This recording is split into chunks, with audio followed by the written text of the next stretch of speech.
क्या कभी आपने महसूस किया है कि बच्चों की जिंदगी में आने वाली कठिनाइयां कहीं न कहीं माता-पिता के कर्मों से जुड़ी होती हैं?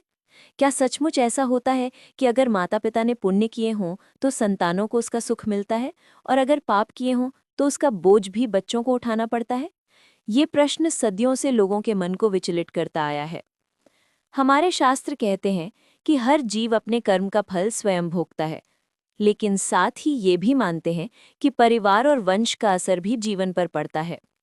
कभी माता पिता के सत्कर्म बच्चों का मार्ग प्रकाशमान कर देते हैं, तो कभी उनके अधर्म बच्चों की राह को कठिन बना देते हैं।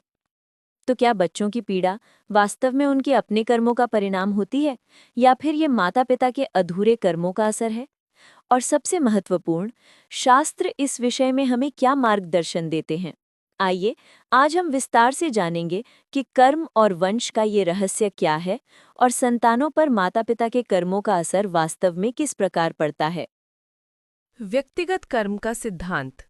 भगवद गीता अध्याय 3 श्लोक 9 और अध्याय 4 श्लोक 17 आदि में स्पष्ट कहा गया है कि हर प्राणी अपने कर्मों का फल स्वयं भोगता है। कर्मण्येवाधिकारस्ते मां फलेषु कदाचन, अर्थात हर व्यक्ति का अधिकार केवल अपने कर्म पर है, फल उसी अनुसार मिलेगा। इसलिए मूल रूप से बच्चे अपने स्वयं के कर्मों के फल भोगते हैं। वंशानुगत प्रभाव यानी पारिवारिक कर्म का असर। मनुस्मृति और पुराणों में कहा गया है कि माता पिता के शुभ या अशुभ कर्मों का प्रभाव उनके वंश पर भी पड़ता है। जैसे अगर कोई माता पिता धर्मात्मा है तो उनके पुण्य से संतान का जीवन आसान और उन्नत हो सकता है।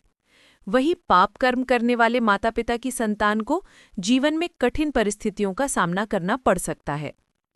ये ऐसा है जैसे बीज खराब हो तो पौधा भी दुर्बल होगा और बीज उत्तम हो तो फल भी श्रेष्ठ होगा।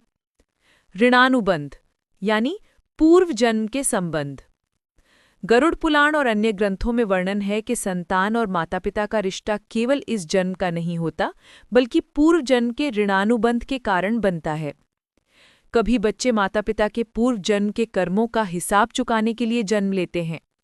इसका अर्थ है कि बच्चा माता पिता की गलती की सजा नहीं भोगता, बल्कि ये उनके बीच के पूर्व जन्मों का आपसी बंधन होता है। सामूहिक कर्म का नियम। महाभारत और वेदों में सामूहिक कर्म का भी सिद्धांत है। परिवार, समाज या राष्ट्र जब किसी कर्म में सहभागी होता है तो उसका असर पूरे समूह पर पड़ता है। उदाहरण, यदि पिता अनैतिक कामों में लिप्त हैं तो परिवार की प्रतिष्ठा प्रभावित होगी और बच्चे को भी समाज में कठिनाइयां झेलनी पड़ सकती हैं। शास्त्रों का सार। हर जीव मुख्य रूप से अपने कर्म का फल भोगता है।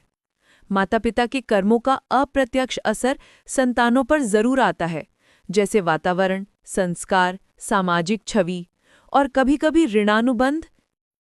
शास्त्र सलाह देते हैं कि सत्कर्म, दान, जप और भक्ति से पूर्वजों के दोष भी शुद्ध हो सकते हैं। निष्कर्ष के तौर पर कहा जा सकता है कि बच्चे सीधे सीधे माता पिता के कर्मों की सजा नहीं भोगते, परंतु उनके अच्छे बुरे कर्मों का प्रभाव जीवन की परिस्थितियों, संस्कारों और सामाजिक वातावरण के रूप में संतानों पर जरूर दिखाई देता है।